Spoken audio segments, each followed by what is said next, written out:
11 ऐसे सवाल जो मुझे लगता है कि भाई आपके फिजिक्स के पेपर में आने वाला है ना। तो आज मैं वो करवाने वाला हूं। मैंने देखो आपके पिछले साल के पीवाईक्यूज करवा दिए, सुपर 50, सुपर 20, ऐसे बहुत सारे सेशंस करा दिए, लेकिन आप लोगों का डिमांड ये था कि सर एक ऐसा सेशन करा दिए जो आपको लगता है कि भाई इस साल के पेपर में आएगा। तो आज मैं जो 11 सवाल करवाने वाला हूं बच्चों, लाइट चैप्टर से या तो आप ये सेम सवाल एक्सपेक्ट कर सकते हो या तो फॉर श्योर इससे सिमिलर सवाल एक्सपेक्ट कर सकते हो। इसके बाहर आने के चांसेस बहुत ज्यादा कम है।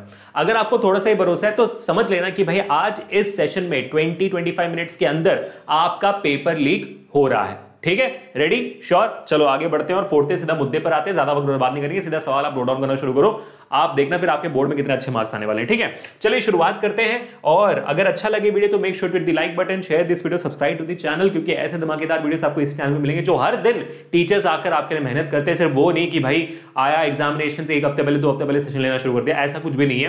पूरे साल हमने मेहनत करी और मेहनत करते जाएंगे आप लोगों के लिए, क्योंकि आपसे बेटा बहुत ज्यादा प्यार है ना। चलिए आगे बढ़ते हैं। पूरे सेशन का जो नोट्स आपको हमें टेलीग्राम चैनल में मिल जाएगा, लिंक डिस्क्रिप्शन में है। ये रहा आपके सबसे सामने भाई सेक्शन ई 4 मार्क का सवाल।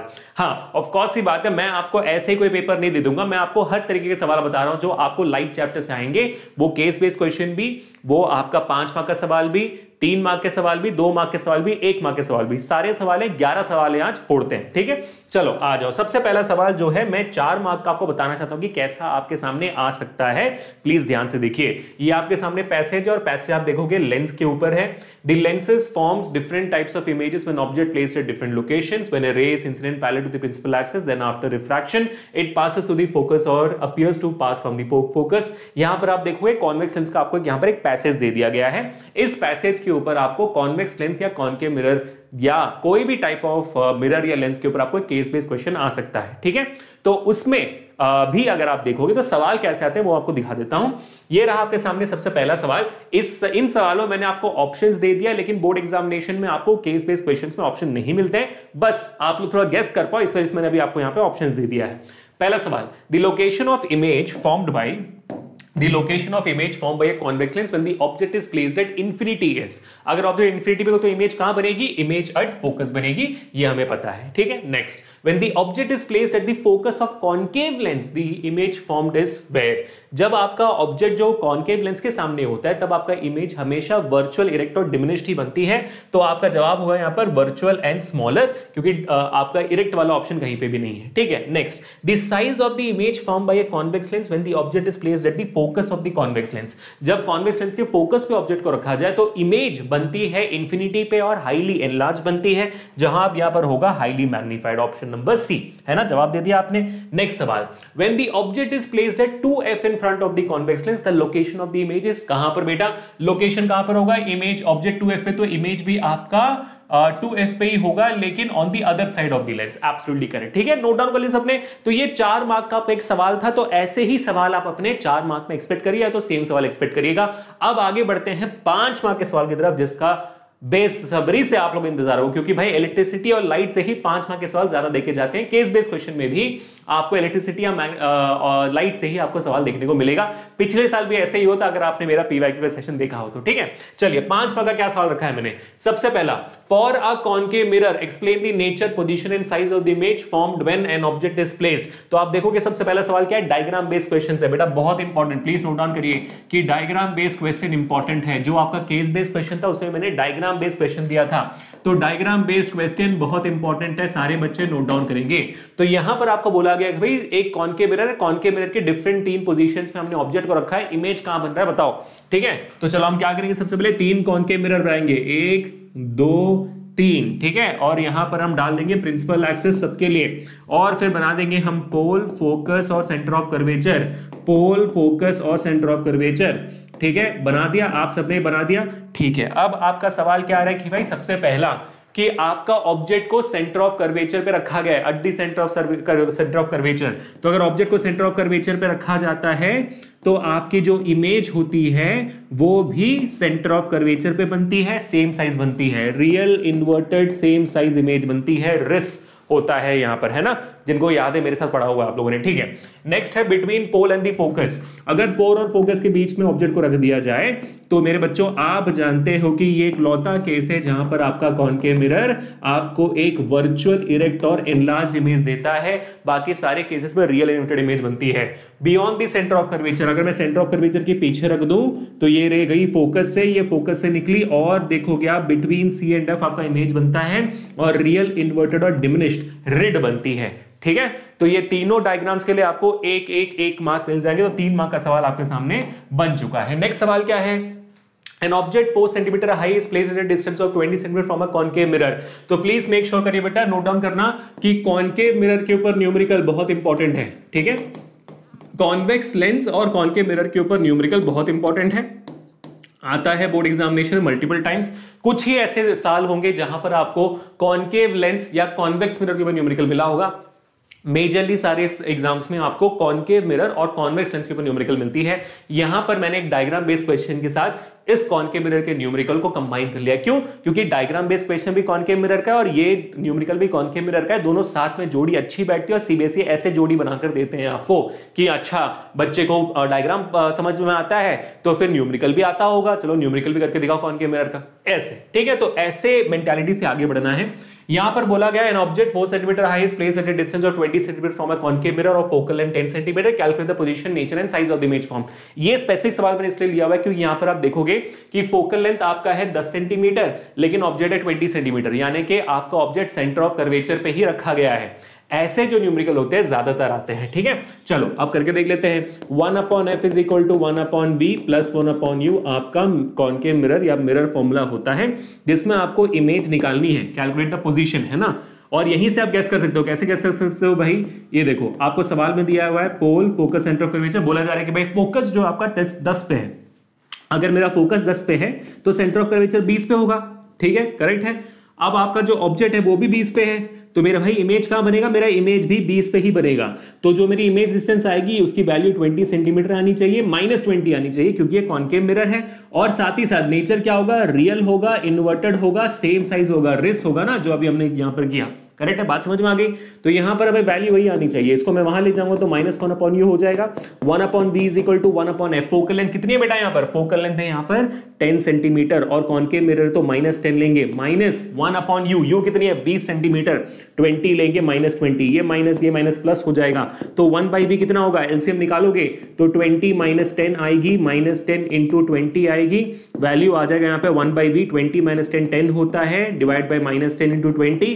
आप देखो 10 कट गया, माइनस बच गया, v की वैल्यू आ गई -20 सेंटीमीटर। जैसे हमने बोला था एग्जैक्टली वैसे आया। अब यहां पर आप बोलोगे देखो क्योंकि नेगेटिव वैल्यू आई है, मिरर के सामने बनी है इमेज, सेंटर ऑफ कर्वेचर पे बनी है 20 सेंटीमीटर के कारण, इसी वजह से ये इमेज रियल है, इन्वर्टेड है, same size of the image है, बात खत्म हो जाती है, ठीक है। बात समझ में आ गई? 2 मार्क्स के लिए इसके ऊपर आपको बिल्कुल नहीं करना है। तो ये हो गई बात, आपकी पूरी कहानी खत्म, ठीक है बेटा। चलिए आगे बढ़ते हैं to the next section C, ठीक है। अब हमने एक 4 मार्क का सवाल कर लिया, एक 5 मार्क का सवाल कर लिया, अब हम 3 मार्क के 3 सवाल करेंगे, ठीक है। अब 3 मार्क में कौन कौन से वैरायटी आप एक्सपेक्ट कर सकते हो, ध्यान से नोट डाउन करो क्योंकि ऐसा ही सवाल आपको डिट्टो मिलेगा बोर्ड में, ठीक है। सवाल देखो यहां पर, ये रहा, define the term refractive index. आप सब जानते हैं रिफ्रैक्टिव इंडेक्स इंपॉर्टेंट है, कोई नई बात नहीं है इसमें। रिफ्रैक्टिव इंडेक्स क्या होता है? हम जानते हैं कि refractive index is the ratio of speed of light in vacuum to the speed of light in any medium. ये आपका रिफ्रैक्टिव इंडेक्स का फॉर्मूला भी है। डिफाइन करने के बाद इसको लिखोगे। हाँ, अब आपके दिमाग में सवाल आएगा, सर ये तो सिर्फ रिफ्रैक्टिव इंडेक्स लिखा है, इसमें एब्सोल्यूट रिफ्रैक्टिव इंडेक्स लिखे, रिलेटिव रिफ्रैक्टिव इंडेक्स लिखे, या लॉ ऑफ रिफ्रैक्शन वाला साइन है अपॉन साइन आर लिखे। जब भी आपको सिर्फ रिफ्रैक्टिव इंडेक्स पूछा जाता है तो आप एब्सोल्यूट रिफ्रैक्टिव इंडेक्स ही लिखोगे, ठीक है। एब्सोल्यूट रिफ्रैक्टिव इंडेक्स का फॉर्मूला ही लिखोगे, उसी का डेफिनेशन लिखोगे, वही होता है, ठीक है। आगे, रे ऑफ लाइट ट्रेवल्स। हाँ, अब रिफ्रैक्टिव इंडेक्स का रिलेटेड न्यूमेरिकल मैंने यहां पर एक डिफरेंट न्यूमेरिकल पुट फॉरवर्ड किया हुआ है क्योंकि यार जनरल न्यूमेरिकल जहां पर रिफ्रैक्टिव इंडेक्स दे दिया जाता है, स्पीड ऑफ लाइट वगैरह दे दी जाती है, वो बहुत प्रैक्टिस मैंने करवा ली है, इसलिए मैंने थोड़ा सा वैरायटी यहां पे उठाया हुआ है जो मेरे को लगता है कि आप लोगों को एक्सपोजर मिलना बहुत जरूरी है, इसलिए ये सवाल देखोगे ये डिफरेंट है। A ray of light travels from medium A to medium B, ठीक है। एक लाइट है जो मीडियम ए से मीडियम बी में जा रही है, मान लो ये मीडियम ए है, ये मीडियम बी है, ये नॉर्मल है, लाइट रे मीडियम ए से मीडियम बी में जा रही है। The angle of incidence in medium A is 30 degree. तो एंगल ऑफ इंसिडेंस बताया जा रहा है कि भाई ये 30 डिग्री है, और and the angle of refraction in medium B is 45 degree. तो आप यहां पर आप देखोगे ये 45 डिग्री पर है, ये आपका 30 पर है, ये 45 पर है। ठीक है, तो सवाल समझ में आ गया, वो एंगल ऑफ रिफ्रैक्शन है, ये एंगल ऑफ इंसिडेंस है। ठीक है, बढ़िया। Calculate the refractive index of medium B with respect to medium A. अब बताना है आपको ये वैल्यू। ठीक है, रिफ्रैक्टिव इंडेक्स निकालनी है with respect to medium B with respect to medium A, यानी का मतलब क्या हुआ, refractive index of medium B with respect to का मतलब होता है डिवाइडेड बाय, अंग्रेजी में है ना, विद रिस्पेक्ट टू मतलब होता है डिवाइडेड बाय। ये भी शॉर्टकट है, याद रहो, कंफ्यूज नहीं होना।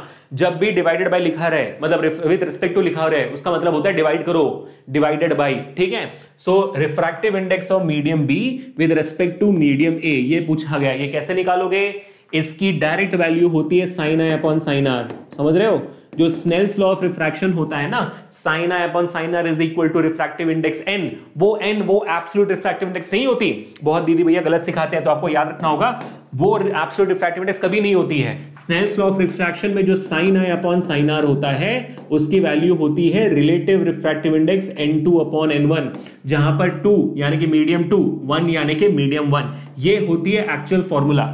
ठीक है, तो यहां पर आपको वही पूछा है, medium B with respect to medium A, जहां पर बी आपका मीडियम नंबर 2 है और ए आपका मीडियम नंबर 1 है, तो एग्जैक्ट फॉर्मूला लगाना है आपको। हाँ, अब अगर आपको यहां पर पूछा जाता कि calculate the refractive index of medium A with respect to medium B, यानी कि Na अपॉन Nb, तो यहां भी आपको वैल्यू उल्टी करनी पड़ती, sin r upon sin i करना पड़ता, क्योंकि यहां पर रेसिप्रोकल है तो वहां पर भी रेसिप्रोकल हो जाएगा। ये छोटी छोटी चीज आपको कोई नहीं बताएगा बच्चों, मेरे अलावा, इसमें बता रहा हूं। ठीक है, नोट डाउन कर लेना कि भाई n2 upon n1 sin i upon sin r होती है, n1 अपॉन n2 पूछेगा तो sin r upon sin i उल्टा हो जाएगा वो भी। ठीक है, चलो अब आगे बढ़ते हैं, मुद्दे पर आते हैं। तो sin i क्या है भाई, यहां पर 30 डिग्री, तो sin 30 डिग्री कर दिया। sin r कितनी है आपके सामने, r है 45 डिग्री, sin 45। अब इसके आगे बहुत सिंपल है, इतना आपने कर लिया तो आप फोड़ दोगे। ठीक है, तो refractive index Na upon Nb क्या हो जाएगा, sin 30 होती है 1/2, और sin 45 क्या होती है 1/√2। ठीक है, तो √2 अगर ऊपर जाता है तो बन जाता है √2/2, तो ये कट गया, बचा क्या 1/√2 आपकी वैल्यू बच जाती है। That is your refractive index. Na upon Nb का रिफ्रैक्टिव इंडेक्स 1/√2 हो गया। बेटा बात समझ में आ गई है ना, सही लगा, समझ में आया बात। ठीक है, 3 मार्क का प्रॉपर प्रॉब्लम, यहां पर आपको 1 मार्क मिलेगा, यहां पर 2 मार्क मिलेंगे। ठीक है, चलिए आगे बढ़ते हैं, फोड़ते हैं और फोड़ते हैं, आओ। ठीक है, हाँ जी, एक्सप्लेन द कॉन्सेप्ट, हाँ पावर। ठीक है, ये तो रिफ्रैक्टिव इंडेक्स सवाल था, यहां पर लिख दो भाई, ये तो रिफ्रैक्टिव इंडेक्स था, इंपॉर्टेंट है। नेक्स्ट टॉपिक देखो जो इंपॉर्टेंट है, और वो है पावर। पावर बहुत इंपॉर्टेंट, एक्सट्रीमली इंपॉर्टेंट। ठीक है, explain the concept of power of a lens. Power क्या होती है, पावर होती है ability of a lens to converge और डाइवर्ज लाइट रेस, इसको पावर कहते हैं। साथ ही साथ पावर को हम रेसिप्रोकल ऑफ फोकल लेंथ भी कहते हैं, अगर फोकल लेंथ मीटर्स में होती है, और पावर की एसआई यूनिट होती है डायप्टर्स। इतना मैं लिखूंगा तब मेरे को पूरा 1 मार्क मिलेगा इस सवाल में। ठीक है, how is it related to focal length, वही पूछा हुआ है ना, तो मैंने लिख दिया यहां पर। ठीक है, अब बी पार्ट, अब देखो इसका न्यूमेरिकल भी बहुत इंपॉर्टेंट है, क्योंकि ये जो पावर का न्यूमेरिकल होता है, ये ह्यूमन आई को लाइट से जोड़ता है। ह्यूमन आई में आप जानते हो मायोपिया, हाइपरमेट्रोपिया कॉन्सेप्ट आता है, तो वहां पर पावर वाला कॉन्सेप्ट भी आता है, और लाइट में भी पावर है। इसी वजह से पावर के सवाल हर साल आते हैं, क्योंकि पावर कॉन्सेप्ट 2 चैप्टर्स को जोड़ता है। सीबीएसई हमेशा ऐसे सवालों को पूछती है जहां पर 2 सब्जेक्ट्स को, 2 चैप्टर्स को जोड़ा जाता है। जैसे इलेक्ट्रिसिटी मैग्नेटिक से बहुत सवाल ऐसे हैं तो जहां पर 2 सब्जेक्ट्स को जोड़ा जा सकता है, 2 चैप्टर्स को जोड़ा जा सकता है। ठीक है, तो और इसी वजह से स्कैटरिंग ऑफ लाइट इंपॉर्टेंट होती है। क्यों, स्कैटरिंग ऑफ लाइट जो ह्यूमन आई में है वो केमिस्ट्री को फिजिक्स से जोड़ता है, टिंडल इफेक्ट, ये इसलिए वो सवाल हमें हर बार पूछी जाती है। ठीक है, ताकि समझ में आए ना, बच्चा सिर्फ एक ही सब्जेक्ट पढ़ रहा है कि भाई सिर्फ सारे सब्जेक्ट पढ़ रहा है कि नहीं, ये समझने के लिए होता है। ठीक है, चलो अब a lens has a power of +2.5 diopters. ठीक है, आपके लेंस का पावर है +2.5 diopters. Okay, calculate its focal length. Focal length क्या होगा, P is equal to 1/f। f निकालनी है तो 1/p हो गया, यानी कि 1/2.5 हो गया। 1/2.5 कितना होगा, 10/25, यानी कि आपका 0.4 हो गया है ना। तो 0.4 आपकी वैल्यू हो जाती है मीटर्स में, यानी कि 40 सेंटीमीटर हो जाती है प्लस। ठीक है, सही बात, बिल्कुल सही, ठीक है। अब मुद्दा यहां पर ही आता है, आपसे पूछा जा रहा है कि and state whether it is a convex और कॉन्केव लेंस। वो तो आप ये देखकर ही पहचान लेते ना, ठीक है कि नहीं, आप तो वो यही देखकर पहचान लेते। पॉजिटिव का मतलब होता है कॉन्वेक्स, जब भी आपका पावर या फोकल लेंथ पॉजिटिव होगा वो कॉन्वेक्स लेंस होगी या कॉन्वेक्स मिरर होगा, ठीक है। फोकल लेंथ पॉजिटिव मतलब कॉन्वेक्स मिरर हो या लेंस, फोकल लेंथ नेगेटिव मतलब कॉन्केव मिरर हो या लेंस, फर्क नहीं पड़ता, ठीक है बेटा, याद रखना इस बात को। चलिए आगे बढ़ते हैं, नेक्स्ट सवाल, state the laws of reflection of light. हाँ जी, मैं ये सवाल करवा रहा हूं, क्यों? क्योंकि पिछले साल बोर्ड्स में आया है ये, ठीक है। लॉस ऑफ रिफ्लेक्शन या लॉस ऑफ रिफ्रैक्शन पूछा जाता है, तो मैंने लॉस ऑफ रिफ्रैक्शन में साइन अपॉन साइन और ये सवाल ले लिया था, तो अभी मैंने लॉस ऑफ रिफ्लेक्शन करना है आपको। तो जल्दी बताइए क्या सवाल है यहां पर कि state the laws of reflection of light. दो लॉज है, हम जानते हैं। पहला लॉ है angle I is equal to angle R, है ना, और the angle of incidence is always equal to angle of reflection.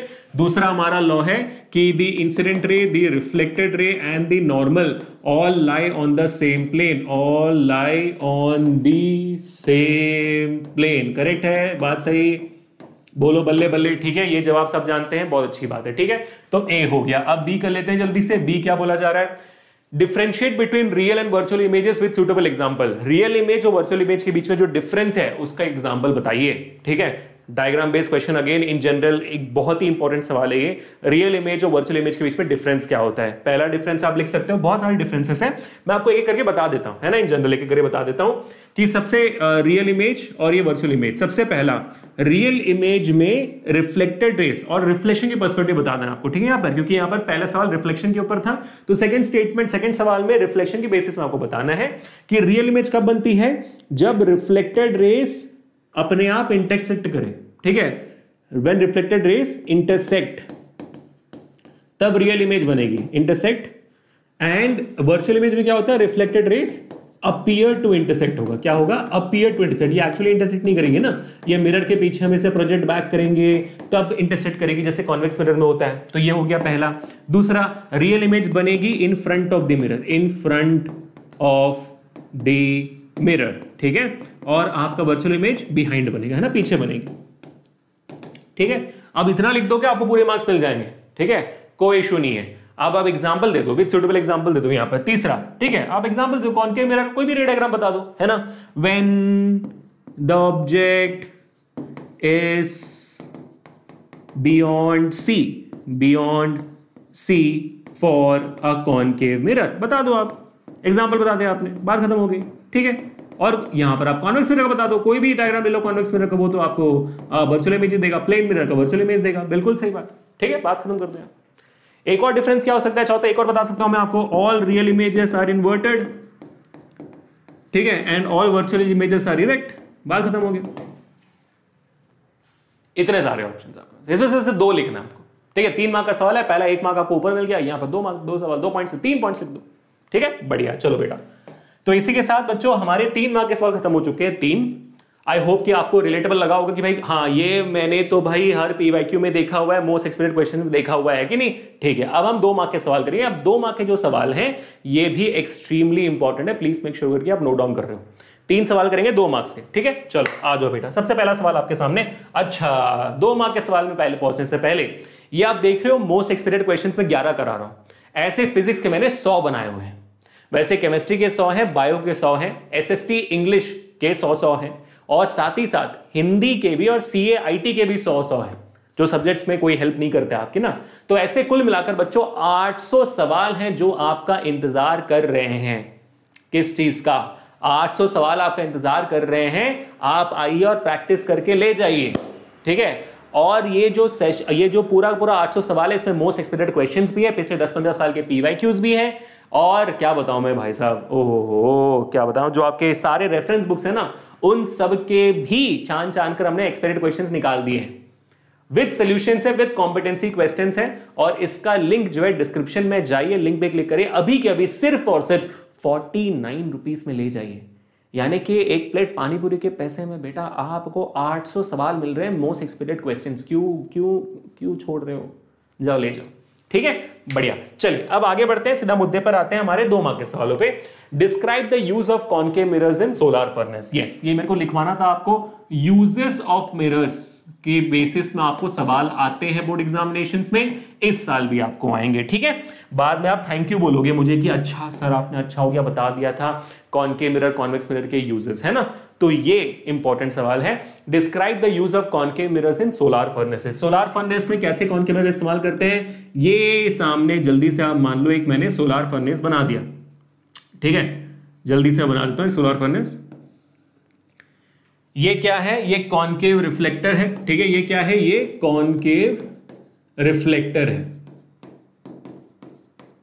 ठीक है। कॉनकेव रिफ्लेक्टर के बीच में जहां उनका फोकस पड़ेगा, ठीक है, हम क्या रख देंगे, हम इसके ऊपर एक रख देंगे कुकर। क्या रखेंगे बेटा, एक कुकर रख देंगे,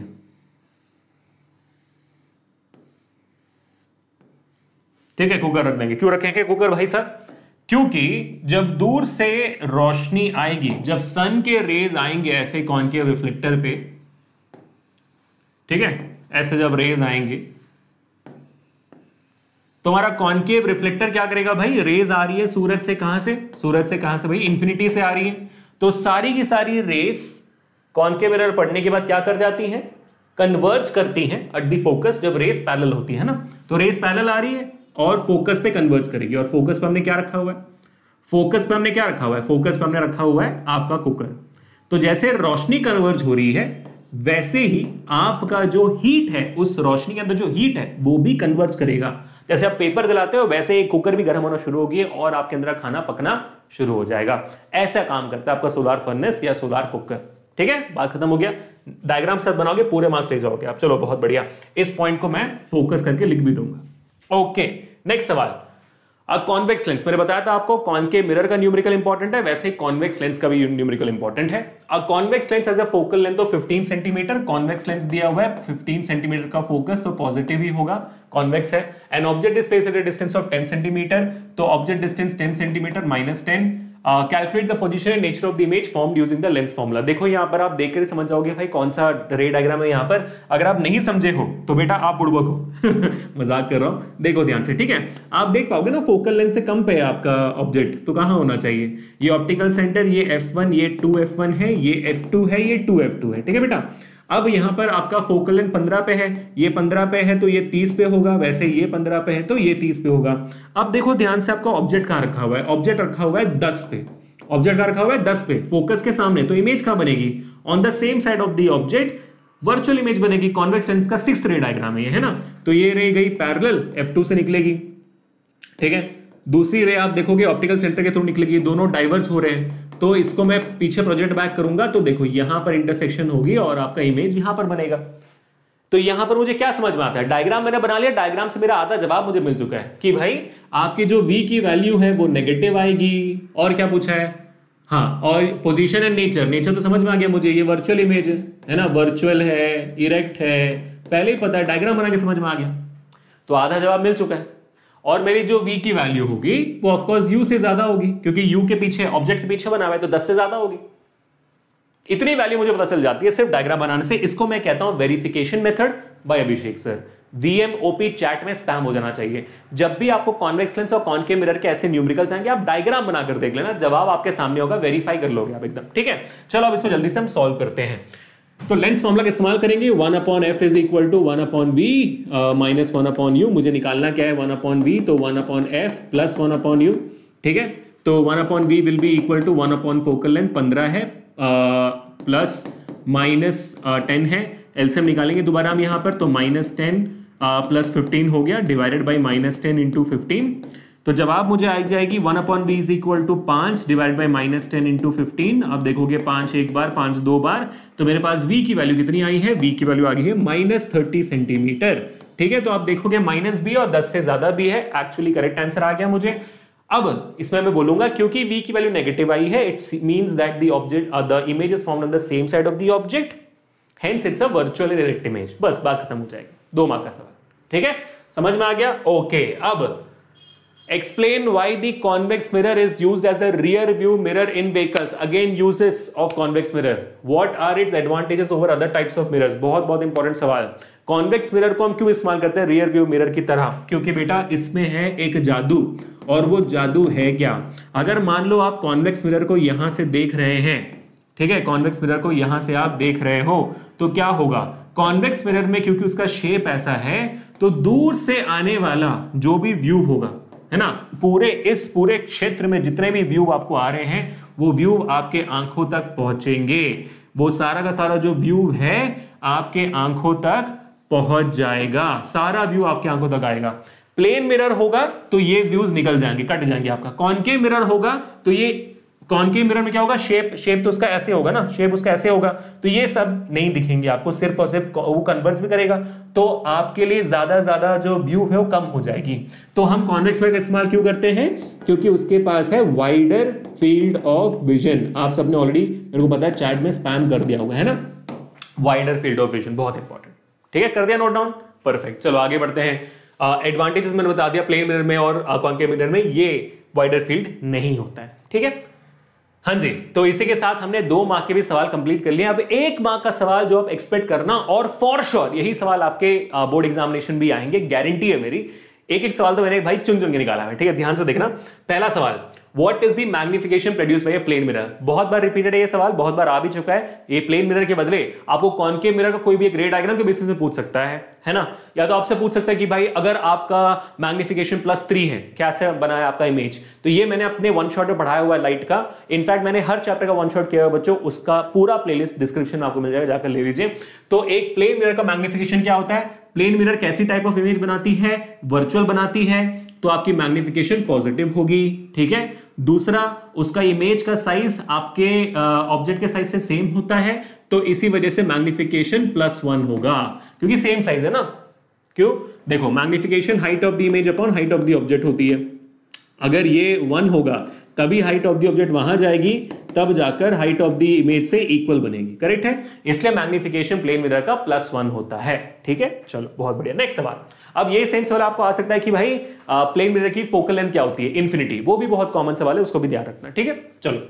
how does the light ray bend when it travels from water to air? जब वो पानी से हवा में जाता है तो फिर लाइट रे कैसे बेंड होती है? ये इनफैक्ट आपको डिफरेंट मटेरियल्स के लिए पूछा जा सकता है। आपको आइडिया होना चाहिए कि भाई कौन सा डेंसर है, कौन सा रेयरर है, बस ये आइडिया आपको होना चाहिए। वो रिफ्रैक्टिव इंडेक्स वाला टेबल याद रखने की जरूरत नहीं, आपको एक आइडिया बेसिक होना चाहिए, है ना। तो मान लीजिए कि अगर आपका जो लाइट है वो पानी से, ठीक है, वो पानी से हवा में जा रहा है, ठीक है, वो पानी से हवा में जा रहा है, मान लो, देखते हैं क्या होता है। ठीक है, तो ये बना देता हूं मैं नॉर्मल। ठीक है, ये आपका पानी है तो मीडियम नंबर 1, ये मीडियम नंबर 2। आपकी लाइट रे जा रही है फ्रॉम पानी, है ना, टू हवा।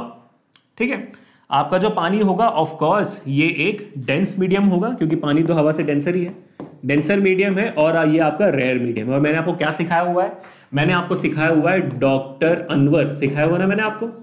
आप doctor Anwar, doctor Anshul, doctor Anas, doctor Avinash, doctor Abhinav, जो भी बोलना है आप बोल सकते हो। Denser to rarer, away from the normal, उनमें बस D, R, A और N आना चाहिए। तो denser to rarer, away from the normal, ये आप कर लेना।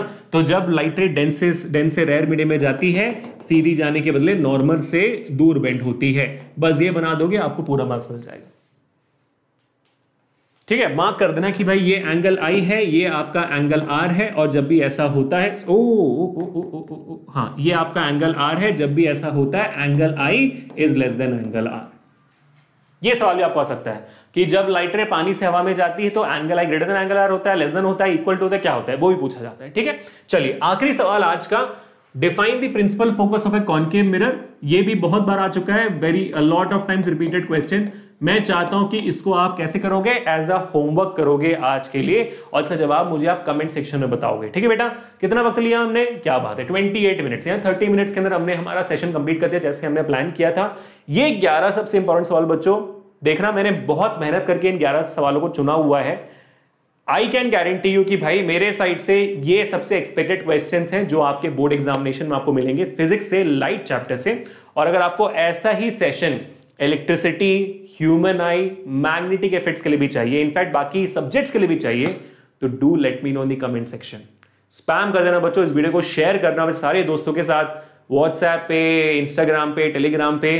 भाई आपने इतना सपोर्ट किया हमारे चैनल का, थैंक यू सो मच। और यही हमें मोटिवेट करता है कि हम हर बार आए और आपको ऐसे अमेजिंग सेशंस देकर जाएं। जाने से पहले आपको याद दिलाना चाहूंगा योद्धा टेस्ट सीरीज के बारे में। हजारों बच्चे ऑलरेडी योद्धा बन चुके हैं, आप भी बन जाइए सिर्फ और सिर्फ 49 रुपीज में। 800 सवाल आपके अपने हो सकते हैं, मोस्ट एक्सपेक्टेड क्वेश्चंस। तो डिस्क्रिप्शन में लिंक है, सबसे वाला लिंक है, जाओ क्लिक करो, अभी के भी यूपीआई में पे करके ले जाओ, ठीक है। Thank you so much people, ultimate the next time, this Abhishek signing off, and आप फोड़ते रहिए, पीस।